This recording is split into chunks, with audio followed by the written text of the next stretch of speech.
I've been spending a lot of time in hospitals, and that's given me the opportunity to think a lot about the state of affairs in the American healthcare system, which is fucking atrocious.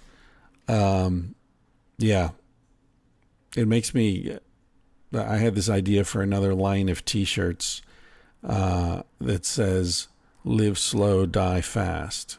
I know that's not grammatically correct. It should be "Live slowly, die quickly" or something along those lines. But, as far as T-shirt slogans go, good short one-syllable slogans work better. So live slow, die fast. It's incredible. It's like, I don't know if you watch basketball games. I like basketball as a sport. I like to play it, despite the fact that I suck at it.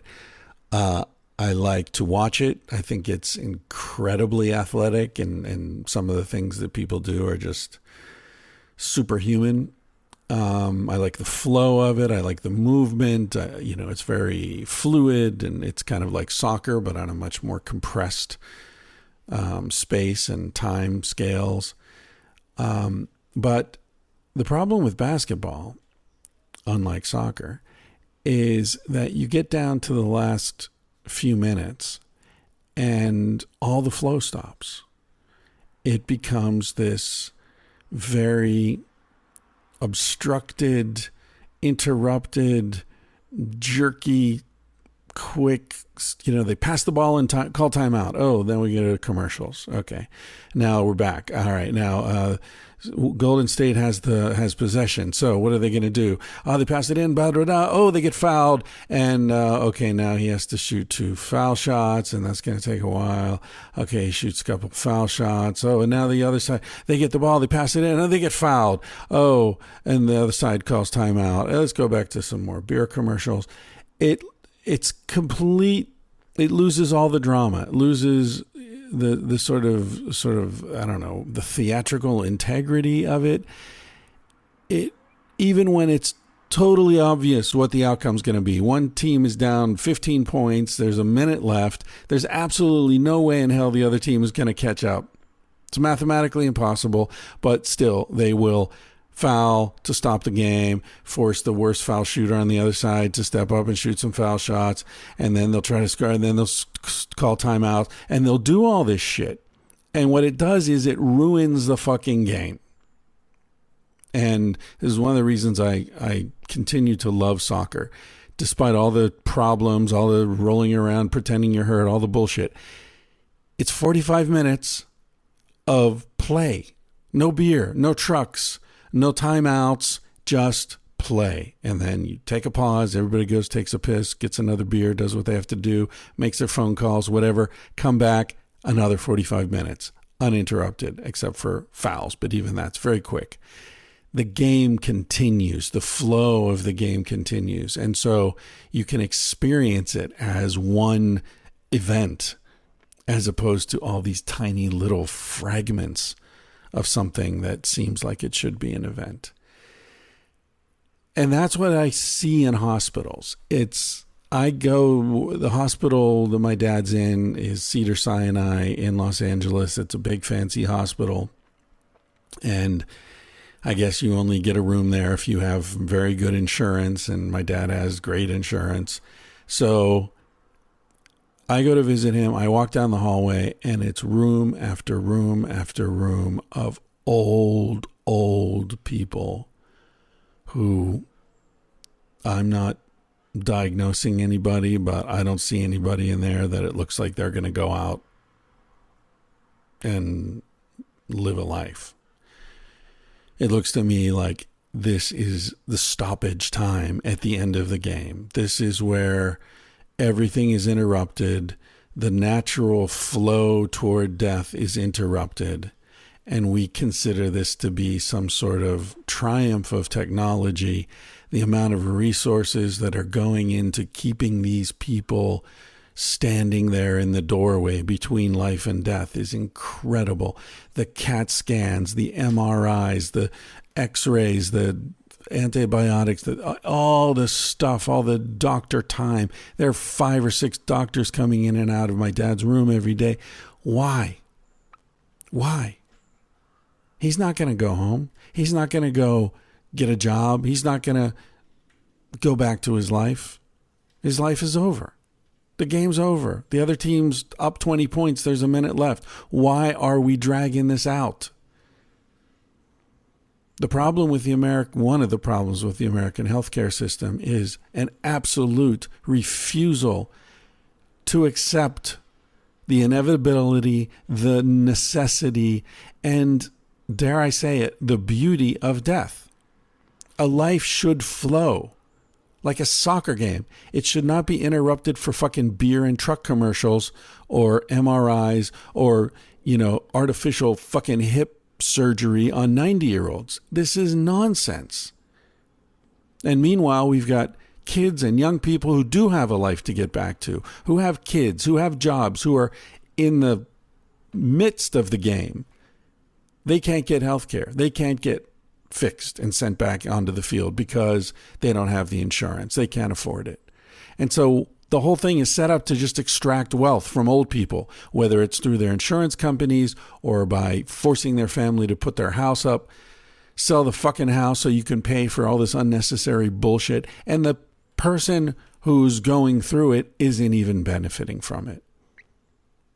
You can only argue that they're benefiting from it if you believe that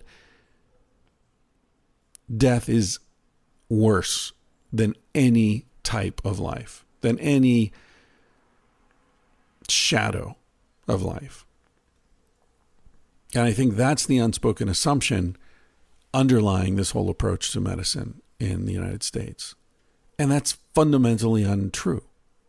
And this is something I write about in Civilized to Death, this idea that, for example, having more and more people is necessarily better somehow.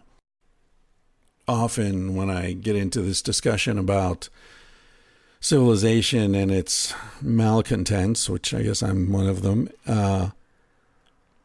people say to me, come on, look at, our population. Look at, obviously we're a thriving species. There are so many of us now.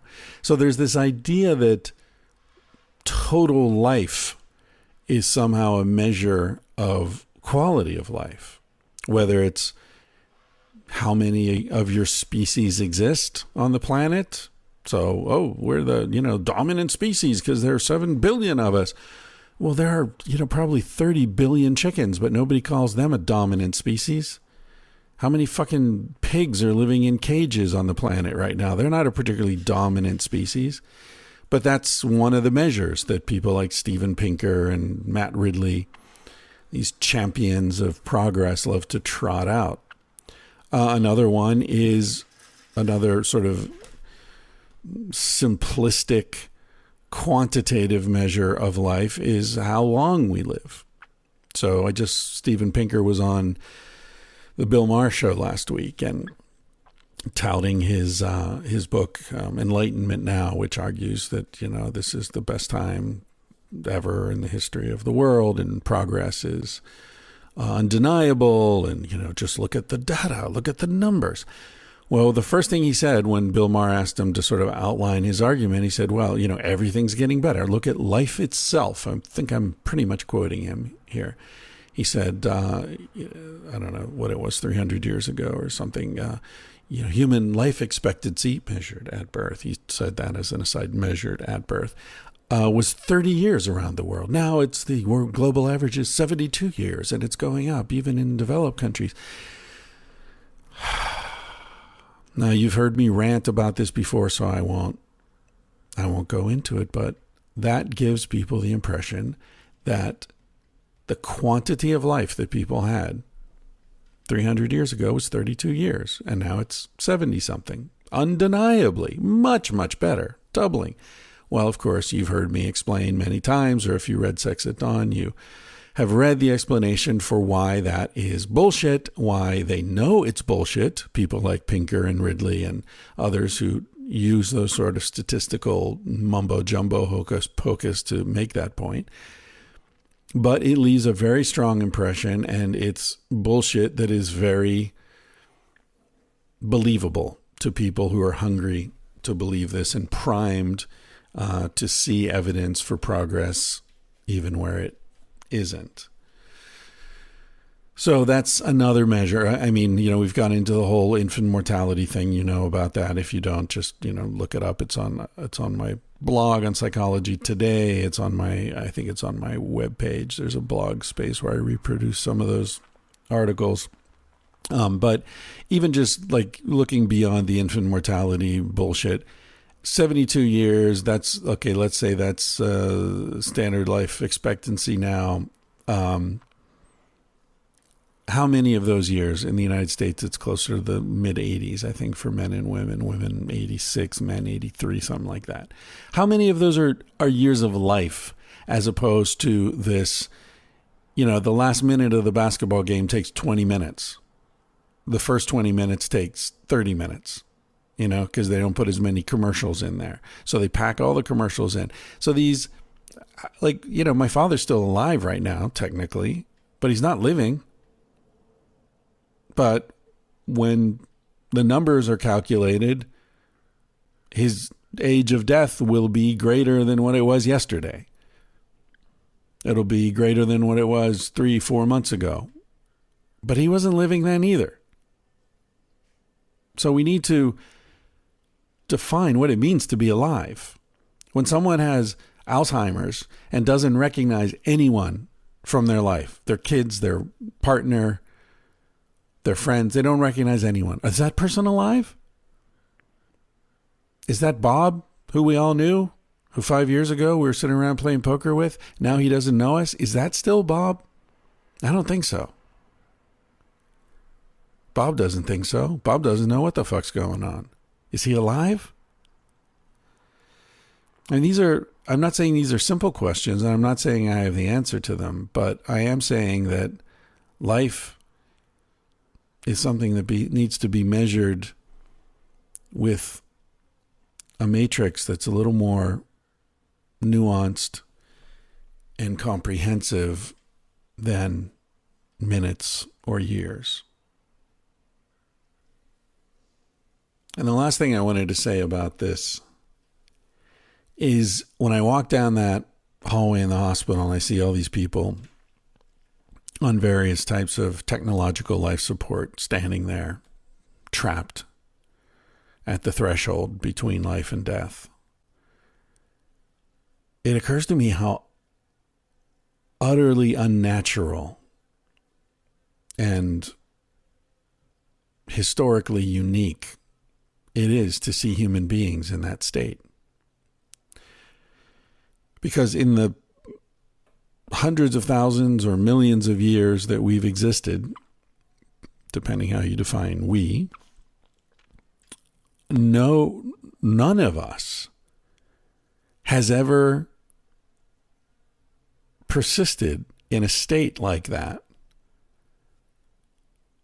of utter helplessness for more than a couple hours, couple days. If somebody had a fall, let's say, and broke their neck and were paralyzed, well, some of their friends and family would have probably tried to take care of them, tried to make them comfortable, tried to feed them, give them water. In fact, there's a fossil, quite an old fossil, going well before the advent of anatomically modern Homo sapiens, that the person, I forget what it was, they had a vitamin deficiency that caused bone deformations, and it was clear that this person could not have fed themselves, and that this was a condition that I believe had started in childhood. And so it was a case where when they found the skeleton, it was clear evidence that other people had kept this person alive for a long time. But this is a person who was, mentally alert, had a little trouble walking, probably couldn't hunt, but there was enough food that they took care of him. But these people in this state of semi-life, semi-death, they would not have existed. They would have died quite a while before they reached a state like this. And at most, as I said, if it were an accident or something, it would have a couple of days at most, because then the group has to move on and they're not going to carry someone around. There's Jared Diamond book, The World Before Now, or The World Just Before Now, something like that. I think it's his most recent book. There's a whole section in there on how hunter-gatherer people deal with death. And generally the men, when they reach an age where they can't contribute to the society anymore, they can't hunt, they've gone blind, they can't keep up with the group, they're expected to just sort of take themselves out. And they generally do. And in many societies, women do as well, but in some societies, it falls to someone's given the responsibility to strike a woman an old woman in the back of the head with a hatchet and kill her instantly. And when I read that, I thought, Jesus, that's fucking brutal. That's horrible. And I'm sure it strikes many of you that way, especially you older ladies. But when you look at the alternative, look at the real, true life alternative. Look at the way people are dying now. And man, I look at it every day these days. I'd rather get a fucking hatchet to the back of the head. You don't see it coming. It's painless. It's quick. And you're gone. Now again, if you have some sort of assumption that being dead is so horrible that it's worse than being hooked up to a bunch of machines, having a catheter stuck up your dick, having people wiping your ass, being a helpless 80-year-old infant and watching your dignity drain away along with all the money you've managed to save throughout your life. You can't leave it to anybody. It just gets sucked right out of you. Well, if you think death is worse than that, then I'd like to know more. I think it's worth thinking more clearly about what you think death is. Because everybody seems to be terrified about where we go after we die, but I don't hear anybody running around screaming about how terrible it was before they were born. But presumably it's the same place, right? Where we were before we were born is the same place or non-place that we go to after we die. And I don't hear anybody talking about how horrible it used to be in those pre-birth years. So if we can assume that being dead doesn't suck, it might not be great, it might not be fun, but at least it doesn't suck. And I'll tell you what, that room down at Cedars-Sinai, it sucks. That whole fucking ward sucks. And it sucks for the doctors too. I feel for them. These people didn't go into medicine so they could spend their lives giving a few more months of misery to people in their 80s and 90s. That's not why you go into medicine. It's weird. It's like mechanics who, first of all, they're all specialists. So it's like all these mechanics who only understand the cooling system, or they only understand the suspension, or they only work with the transmission. And so you see them coming in one after another, and there's like, oh, he's the infection guy, so he's dealing with this. And this is the dietitian, she's dealing with that. And then this one's the cardiologist, so he's dealing with this. And there's no integration. There's no one who understands the car. There's just all this. And so the suspension guys, like, yeah, we're going to put in a new suspension and we're going to change these leaves and put in some shock absorbers. And it's like, this car's never fucking going out on the road again. What's the point? You guys are like changing all these parts in a car that nobody's ever going to drive. Fucking strange.